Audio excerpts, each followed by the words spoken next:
Assalamualaikum warahmatullahi wabarakatuh. Nah, jadi hari ini kita akan menjelaskan mengenai biografi Buya Hamka. Tapi sebelum itu, kita harus tahu dulu dong tentang pengertian, ciri, jenis, struktur, dan kaidah kebahasannya. Yuk kita bahas lebih lanjut. Ayo. Biografi adalah suatu bentuk teks yang berisi mengenai kisah atau cerita suatu tokoh dalam menguraikan kehidupannya, entah itu berupa kelebihan, masalah, atau kekurangan yang ditulis oleh orang lain. Ciri-ciri biografi itu dibagi menjadi dua, yaitu menurut tujuannya dan menurut fungsinya.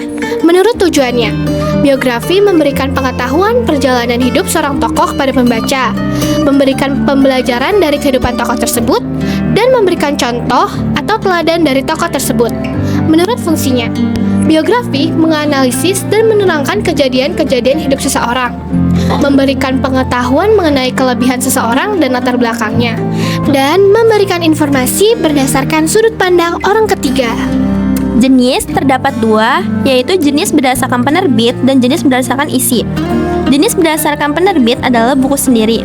Adalah sebuah biografi tokoh yang dijadikan buku oleh penerbit dengan biaya produksi mulai dari penulisan, pencetakan, dan pemasaran ditanggung sendiri. Penulis biografi ini bertujuan untuk laku dijual di pasaran atau mendapatkan perhatian publik. Yang kedua adalah buku subsidi. Buku subsidi adalah penulis biografi tokoh yang biaya produksinya ditanggung oleh sponsor.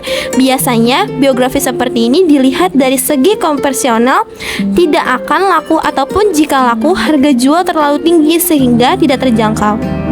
Yang kedua adalah jenis berdasarkan isi. Yang pertama adalah biografi perjalanan hidup. Biografi perjalanan hidup adalah jenis biografi yang berisi sebuah perjalanan hidup lengkap seorang tokoh atau diambil dari bagian-bagian yang dianggap mempunyai kesan. Biografi perjalanan karir. Biografi perjalanan karir adalah jenis biografi yang berisi sebuah perjalanan karir seorang tokoh mulai dari hingga karir yang dilakukan saat ini, atau bisa juga perjalanan karir dalam mencapai sebuah kesuksesan tertentu. Struktur biografi diantaranya adalah orientasi, yang berisi informasi mengenai latar belakang kisah atau peristiwa yang akan diceritakan untuk membantu pendengar atau pembaca. Informasi terdapat dalam orientasi berisi tentang siapa, kapan, di mana, dan mengapa. Kejadian penting, yaitu menceritakan rangkaian peristiwa yang disusun secara kronologis yang meliputi kejadian-kejadian utama yang dialami tokoh. Dan yang terakhir adalah reorientasi yang berisi komentar evaluatif atau pernyataan simpulan mengenai rangkaian peristiwa yang telah diceritakan sebelumnya. Bagian ini bersifat opsional, artinya boleh ada atau tidak dalam teks biografi. Selanjutnya adalah kaidah kebahasaan biografi. Biografi menggunakan kata ganti orang ketiga tunggal, yaitu ia dan dia atau beliau. Menggunakan kata ganti orang ketiga tunggal, contohnya adalah ia, dia, atau beliau. Menggunakan kata kerja tindakan untuk menjelaskan peristiwa atau pembuatan fisik yang dilakukan oleh tokoh. Contohnya belajar, membaca, berjalan, atau melempar.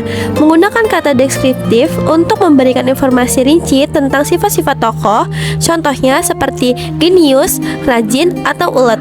Menggunakan kata kerja pasif untuk menjelaskan peristiwa yang dialami tokoh sebagai subjek yang diceritakan, contohnya diberi, ditugaskan, atau dipilih.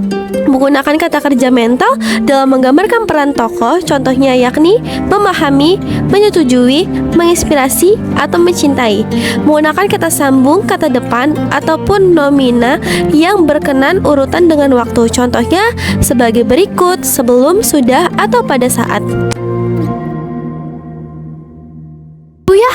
Buya Hamka atau Abdul Malik Karim Amrullah lahir di Agam, Sumatera Barat pada 17 Februari 1908. Ia merupakan putra dari pasangan Abdul Karim Amrullah dan Siti Syafi'ah. Kehidupan pribadi Hamka dididik penuh dalam ajaran Islam karena ayahnya seorang ulama di tanah Minangkabau, sementara ibunya berlatar dari keluarga seniman. Selama tinggal di Padang Panjang, seharian Hamka banyak mempelajari tentang ilmu Al-Quran sesuai adat Minang. Ia diketahui pernah berkarir di banyak bidang, terutama yang berkaitan dengan penulisan dan agama Islam. Setelah pulang dari Mekah, Hamka bekerja sebagai penulis di majalah Pelita Andalas, Medan, Sumatera Utara. Ia pun banyak membuat karya tulisan dan artikel. Usai menikah dengan Siti Raham, Buya Hamka aktif berkecimpung dalam kepengurusan Muhammadiyah dan menjabat sebagai Ketua Cabang Padang Panjang.